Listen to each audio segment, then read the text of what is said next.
tomorrow night when Karen finds out if Sharon's half-sister is also Barry's long-lost brother, and Harry comes face to face with the devastating loss of his hairline.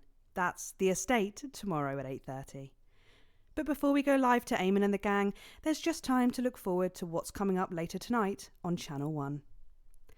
At 9:30, we have an in-depth documentary about the downfall of Jacob Hamilton Mann, which forced this year's early election. That's The Night Visitor at 9:30, poorly narrated by Patrick Bannon. At 10:30, Adrian Atkinson Blimey is here for a special episode of Incisors, where he sinks his teeth into the current cost of living crisis by interviewing a multimillionaire, a nurse, and a bin man to see who is suffering the worst. Here's a clue. It's not the millionaire. At 11:30, fasten your seatbelts as it's time for Wayne de Spirit Whistle to lead another terrifying exploration in Live and Spooky. And tonight, they'll be asking if the old brewery in Arseminster is haunted by the spirit of its old murdered paymasters, or whether it just smells a bit whiffy. And with Jordan Rankley along for the ride, you can be certain that there'll be strong language and scenes of violence right from the very start. But now, here on Channel 1, it's time for something far more wholesome as we head to the Hark Theatre for a very special episode of Bits of Your Life. Over to you, Eamon. Good evening, I'm Eamon Titley. Behind me is a true TV legend, now running for Prime Minister, everyone's handiest man, Peter Clement. Now, Peter thinks he's been brought here tonight to film a special reunion episode of Just the Job, but as always, viewers, you know better. 10 seconds, places. It's time. Let's start the show. In 5, 4, 3.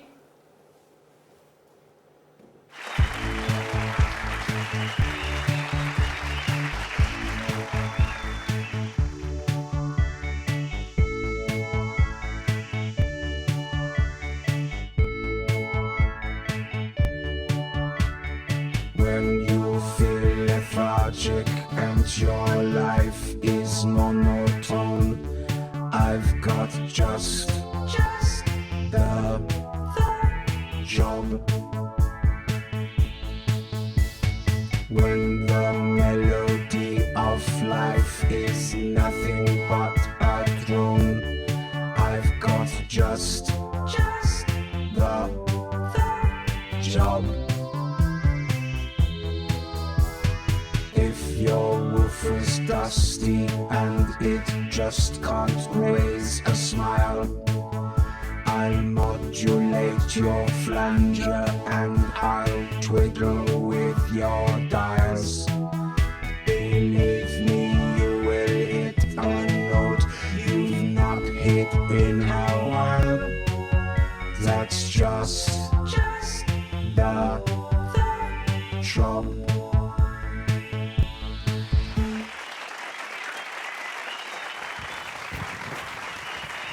Thank you, girls. Cracking stuff. Good evening, friends. And yes, it's true, and I can hardly really believe it myself. We are back with a special one-off reunion episode of Just the Job. And just to be clear, it is the show that you remember. With me old sidekick, little Jimmy Chisel, some top tips on how to improve your DIY, and of course, some special surprise guests from Just the Job's illustrious past. And I know what you're all thinking. Oh, there's an election coming up. But there'll be no politics tonight, not on this show, and that is a Peter Clement promise. So let's kick the show off with a slightly askance look at the mighty Bevel, because you will be Hold amazed. it right there, please. Oh, for God's sake, no. Oh, it's you. Yeah, it certainly is me. You naughty little... Sorry, Frank, did you know about this? Look at that, but you did, didn't you? There's a lot of you. Peter, you thought you were here tonight to record a special reunion episode of Just the Job. I can't believe this. But tonight, Peter Clement, these are the bits of your life! Come on, let's get you back to the studio. You little and you. Emma, I can't bloody believe those bloody dancing do about it all the way along. They do. They're all this way, Peter. Mind your steps I there didn't now. bloody know. I can't believe it. Honestly, I'm a huge fan of your show. I think it's incredible. I never believed that people didn't know. He's running this, yours. I didn't believe Here we it. go. Right in there, Peter. I am absolutely bloody flabbergasted. I mean, I haven't been this speechless since I was about 3 years old. Oh, lovely family show, Peter. Yeah, well, they know what I'm like, mate, don't they? There we go. Lovely. Hello, darling. Thank you so much. Lovely to meet you. Thank you Peter very Clement much running indeed. for Prime Minister. I'm just going to have your vote. So, Eamon, how long have you been planning this? Eamon, how long have you been planning? Eamon?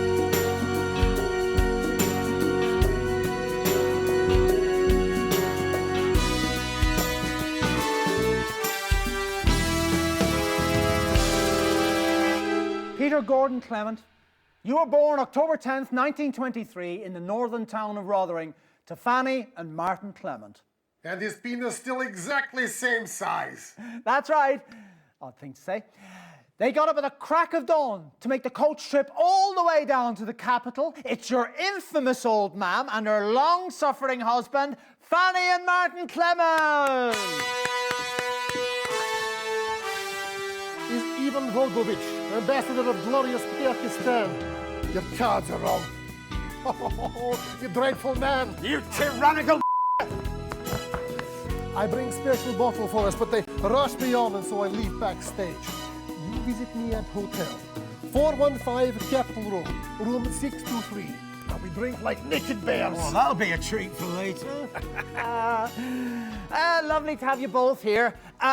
So tell me, what was life like for Peter growing up in the Clement house? Like all peasant children, I imagine. Who are you calling a peasant? Poverty makes man. Hardship makes us hard. It's where word gets name, yes? Peter grew up in gutter. Actually, Eamon, I was the first household to have a television in our street. It make him strong. And now he won't make your country strong. No, mate. I want to make it fair. Well, let's not wander into politics. Not that kind of show.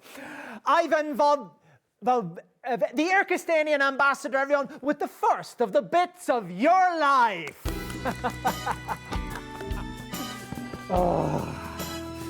You know, it don't matter if you make it fair or strong. You know, in 7 weeks' time, you'll be back at Grange, and I'll be waiting there to beat you at golf. The polls would say otherwise. This is why in Irkistan, we have all posters shot. You should try it. They're always wrong anyway. Turns out nobody missed them. Very popular policy.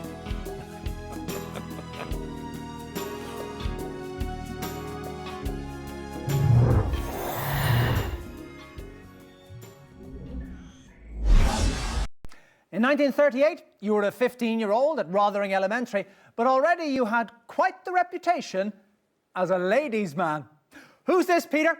Sorry we're late, love, but better late than up the duff, as they say at the docks. Well, It's me old man, Eamon. it's your childhood sweetheart, Chelsea Bonds.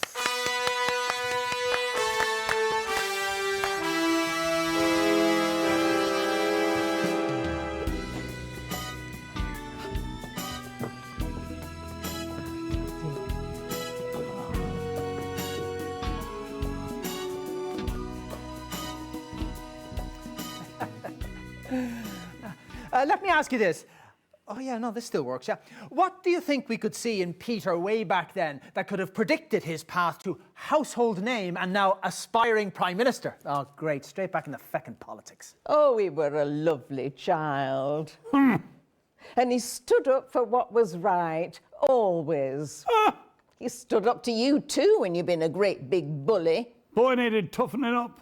There's more to life than singing songs and making up little plays. He couldn't stand injustice, you see. He was like a red nonce in a playgroup to him. He had to try and fix it. Always sticking his nose in everyone's business. Well, that's what you want in a leader. Someone who sees something wrong and makes it better. Mr. and Mrs. Clement, everybody!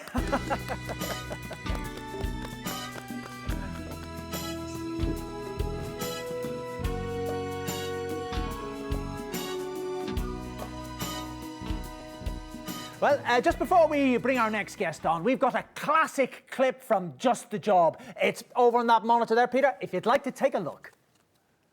Favourite memory? Gosh, it's hard to pick. There's so many of them. I do remember this one time. It was the height of our second run. By this time, we knew each other way too well. Anyway, we got towards the end of the show. Well, that's about all we've got time for today, ladies and gentlemen. And we want to say a big thanks to all of our guests. That's Arthur and Katie from the Sun and Happy Playhouse team. Hope we didn't get you into too much trouble with the folks on Kids TV. Popstar Skinny, whose new single, Dimples on My Cheeks, comes out on Friday. And of course you, our wonderful viewing audience, without whom we would just be two men aging disgracefully in a large shed. See you next week.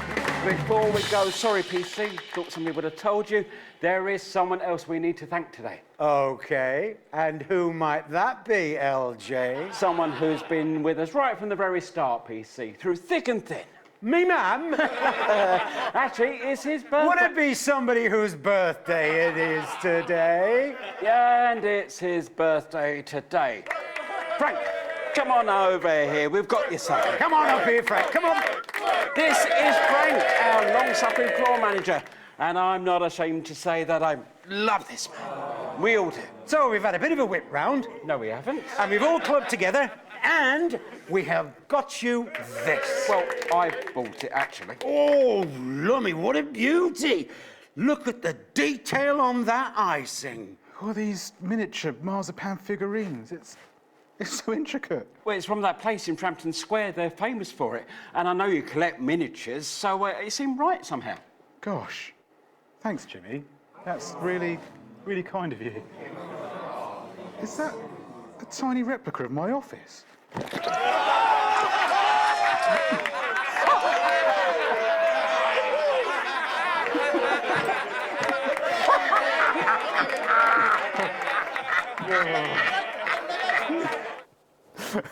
It still makes me laugh to this day. Of course, it wasn't that funny in the end. The cake had nuts in it. And I'm pretty badly allergic, so yeah. What fantastic memories there from one of the nation's most beloved TV shows. Now, Just the Job had two successful runs, of course, from 58 to 64, and again from 1972 to 1976. And across many, many of those shows, there was always one man by your side. I may be many reprehensible things, Eamon, but I am certainly not anything as dreadful as a man. Oh, Christ, that's Dorothy Hammerman. You called me early, you useless shower of soon-to-be unemployed delinquents. I will be calling Bozeman immediately after this debacle, don't you worry. Eric, have a full production team list sent to my dressing room.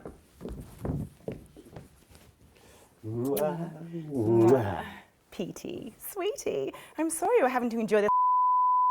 Wouldn't happen on 3.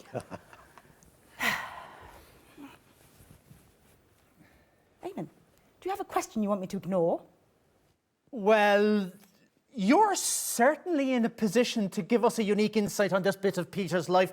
What are the differences, would you say, between the on-screen and off-screen versions of Peter Clement?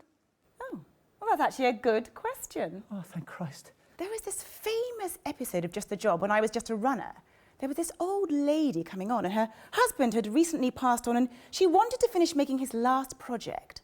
A shoe rack, I think. Spice rack. Spice rack, yes, of course. Actually, yes, we've got a bit of archive footage which shows exactly what you've just been talking about. Let's roll that there. Oh, sorry about my hands, love. They're so shaky these days. Oh, don't you worry, Pet. Let's get that stuck in that hole, shall we? Cheeky boy. My Ernie loved to laugh. Bit of a comedian, was he? Oh, yeah. I always thought he'd end up on the telly. But he got something in his lungs, see, in the pits. Oh, God, that's awful, Judy. He hated that job. Dark and sweaty and back-breaking. Not fit for a person, he'd call it. But we needed the money, so he stuck it out. Hard worker. Even when they cut the overtime, he stayed loyal. But when he started coughing up blood, they couldn't get rid of him quickly enough. Threw him on the slag heap. Oh, awful. And the day he died, the very day, they cut the pension. So how are you getting by, Pet? Well, the kids are trying their best to help out. It's been easier in the summer, but winter is round the corner and... It's outrageous. No one should have to tell you what, Judy. I'm going to pay you that pension. I'm going to pay it out of my own pocket, and I'm going to keep paying it as long as you need it. And that's a Peter Clement promise.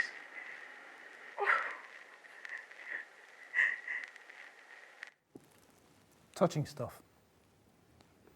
How long were you paying her, Peter? Oh, bugger, I don't remember, a few years. So generous. No, not really, Eamon. It's barely a fraction of what I was getting paid to about on TV. I'm not joking, Eamon. Now it's changed for people like her. But you and me, we're drinking at the Frampton. How's that just, mate?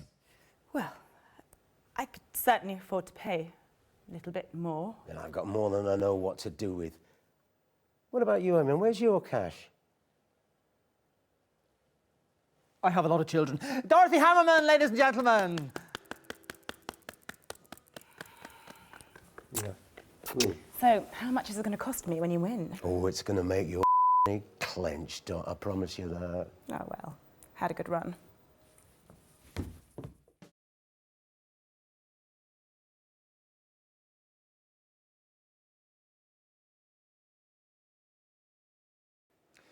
In 1941, long before Just the Job ever aired, you, like so many men of your generation, were conscripted into the army to go to the continent to fight. And it was on those very battlefields that the strangest of friendships was born. Oh, Peter, what have we let ourselves in for? Oh, actually, that doesn't work. It's your friend of over 40 years, the current Erkistanian... well, no, actually, no, we've had him. Yeah, play the music.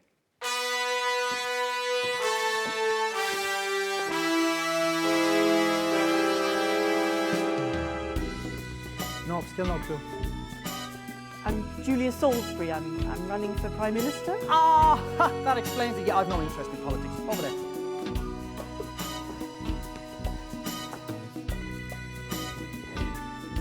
Strange show. It's just the job, I suppose. The whole industry's like this. You'll get used to it. I'm not sure I want to. Thank you for joining us. What's it like to be friends with Peter Clement? Well, are we friends? I bloody hope so, or I've made a dreadful mistake. Well, they say that politics make strange bedfellows. Well, that couldn't be more true in our case. At first glance, it's like we're chalk and cheese, but dig a little and you'll find that we share the same core beliefs. We both grew up poor. Yes. I only went to Poshborough because of the grant programme. Now abolished by Hamilton Man. Yes, another rung of the ladder smashed out. When I saw the lives and experiences of the privately educated, trust fund children who make up more than 90% of Poshborough's intake to this day, well, it really opened my eyes to what inequality really means. This is something that Julia and I hold very dear. You see, there is enough cake for everyone, but these posh are hoarding more than they can ever eat. Just watch your language, Peter. The viewers will be phoning in complaints. They've been bleeping me for years. Can't see it stopping anytime soon. Julia something or other, everybody! Always friends, Pet, above everything else. Or we're doomed. To being acquaintances. Worse, colleagues. Well, it wasn't only Just the Job that brought you into the nation's hearts.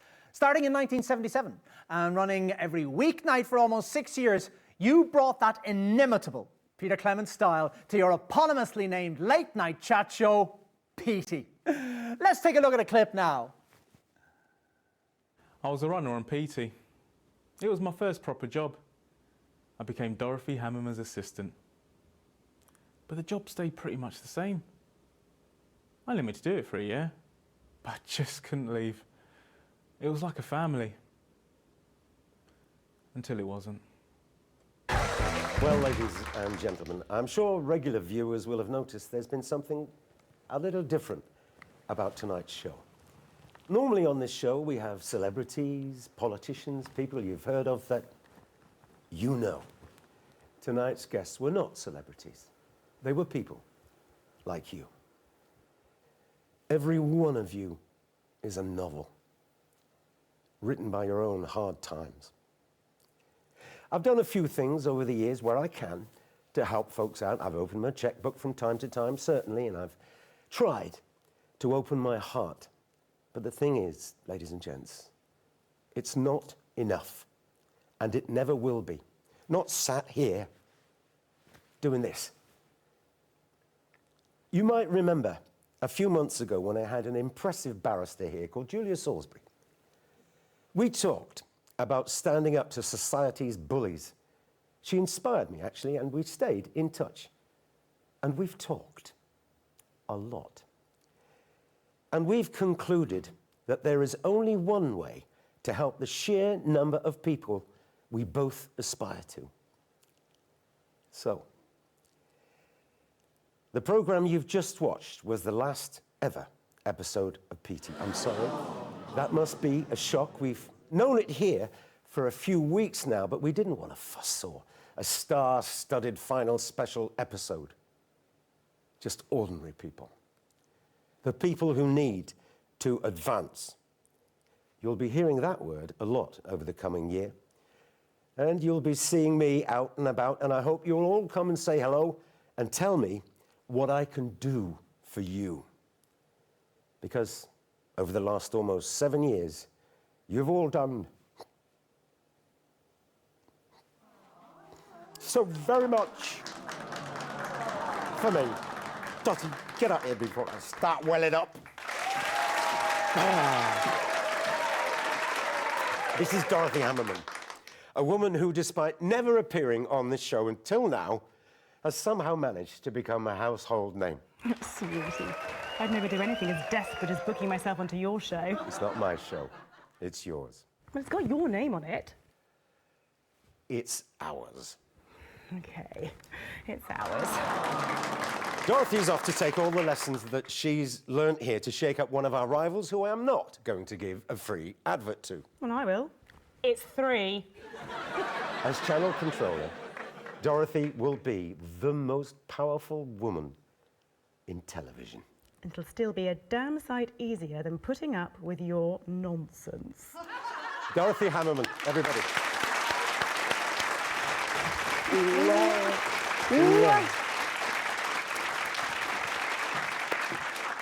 Well, I guess that's it. Over the last few years, I've poured my heart and my soul into this thing. Really, I have. And I've worked to the point of collapse on far, far too many occasions. I've tried to be honest about everything as I see it. Maybe you've learned something. Maybe you've felt something. Maybe you've laughed along the way, or maybe just maybe all three. My name is Peter Clement, and I want to thank all of you who have stuck with me to these last words. I couldn't love you more. Thank you. Good night.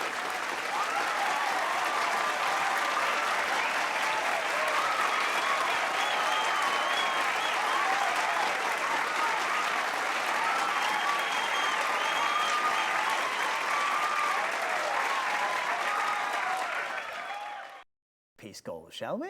Well, at least you'll make the papers. What's that now? The papers. This political stuff, this is front page news, Eamon. Front pages? Yeah, and probably pages 2 to 7. This is big, Eamon. You think?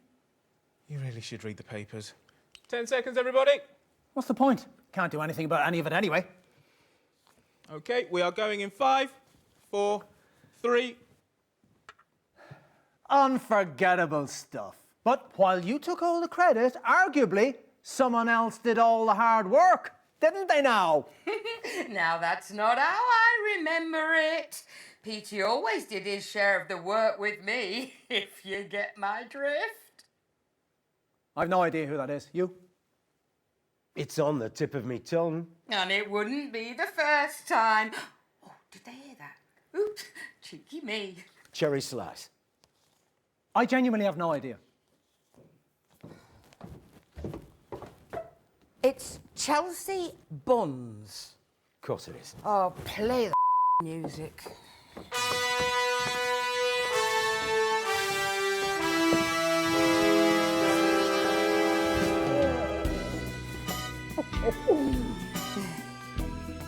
Right, there we go. Take a seat. Petey ran for nearly 6 years. Tell me, what was your favourite moment from all those shows? From his late night chat shows? Yep, that's the question. I never watched them, love. It ran every weeknight for nearly 6 years. Even so.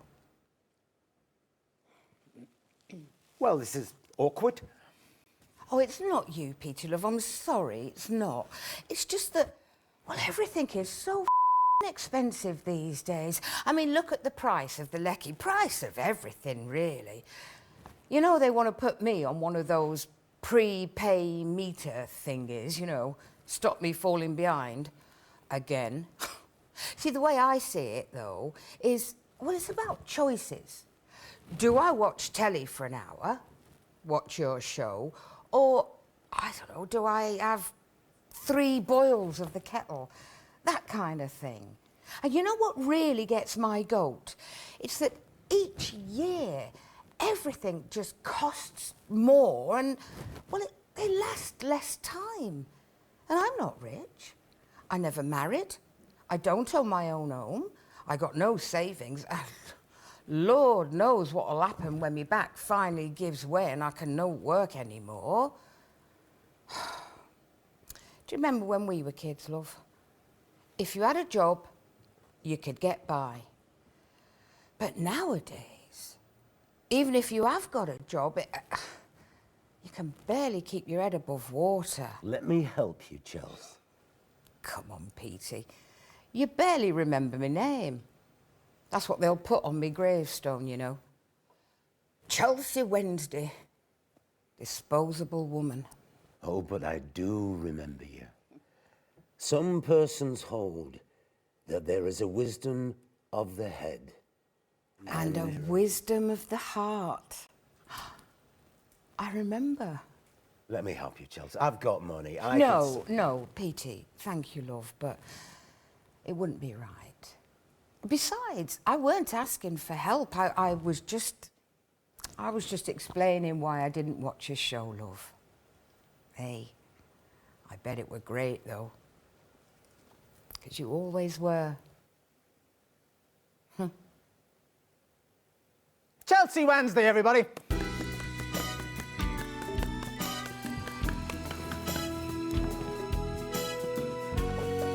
It's not right, Chels. None of it. You do me proud, right? Or else I will go to those tabloids myself and I will tell them what we did the second time you took me under that stage.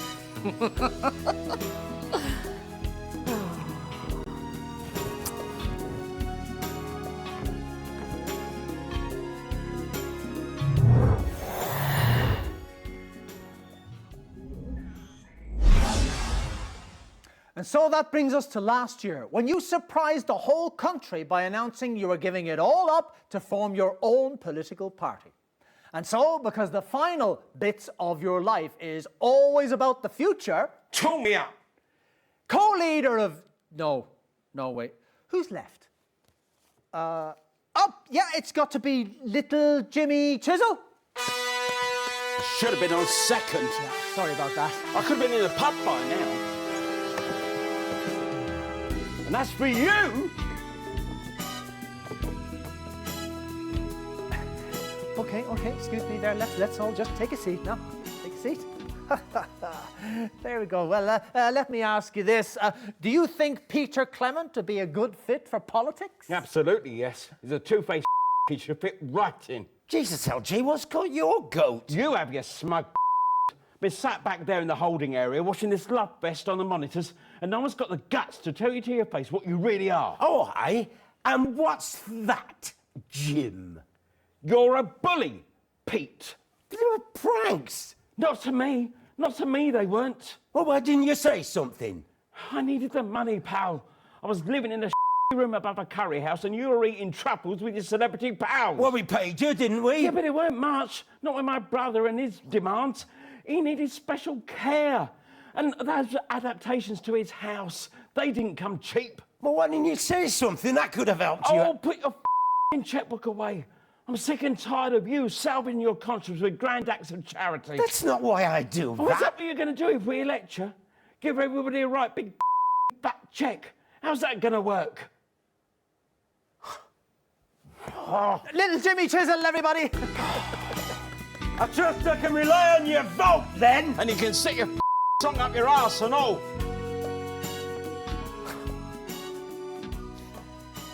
Fantastic. Well, we've got a bit of a surprise coming up for you next, but before we do that, let's take a look at the current Peter Clement. Let's take a look at those debates from a few weeks ago. We're going to invest record sums in health, education, and welfare. Of course, it may mean that we have to ask everybody across the country to dig into their pockets a little just to help us out. Ridiculous. Mr. Clement, please control yourself. Mr. Hamilton, man. This is a country that celebrates success, where if you work hard and apply yourself, you too can reap the benefits of your labours. And let's not forget, the rich pay more money in tax than any other section of society. Well, if they want to pay less tax, they could choose to have less money. Hard Don't talk to me about hard work, Mr. Hamilton, man, with your soft hands and your silver tongue. You'd never worked a day in your life. I was Prime Minister for the last 3 years. Not because you needed the salary, because you wanted to make the policies that ensured that your real wealth was protected, because that is what you lot do. You pretend you've earned it, but nearly all of you haven't. It was just there, all along. Your money makes you money while you play the great orator. You have built nothing. I built a strong economy with significant foreign investment. For who? Where is this growth that you keep banging on about? All I can see is the rich getting richer and the poor getting poorer. Well, enough is enough. You got too greedy, pal. And now you're going to lose it a lot. Of course, our party understands that we must raise tax gradually, or we risk an exodus of all of the wealth creators. Let them try. Sorry, I didn't catch that. I said let them try. Well, in just 5 short weeks, we'll find out if those words hold true. But tonight, Peter Clement, these are the bits of your life. Take it away, boys! When you're feeling destitute and just can't face the week, I've got just the job. When you read the papers and it all seems pretty bleak, I've got just the job. Mrs. When your walls are damp, We always use protection. he'll bring a load of scaffold up And build a huge erection. He'll get a damn good polling when they win the next election. 'Cause that's just the job. Do you ever feel like you're running in circles? Do you feel like every month costs more? You're not alone. Over the last year, more and more people have been looking to Advance for answers and finding that we have them. From inequality to indignity, Advance have fair solutions and the courage to implement them, even if we have to ruffle a few gilded feathers along the way. We're not politicians. We're people from normal backgrounds, people like you. It's time to bring a little normality back to our politics, and perhaps a little integrity. A vote for Advance next month is a vote for a fair share. It's a vote for a more equal society. It's a vote to stop running in circles, getting nowhere. Vote Advance on November the 8th.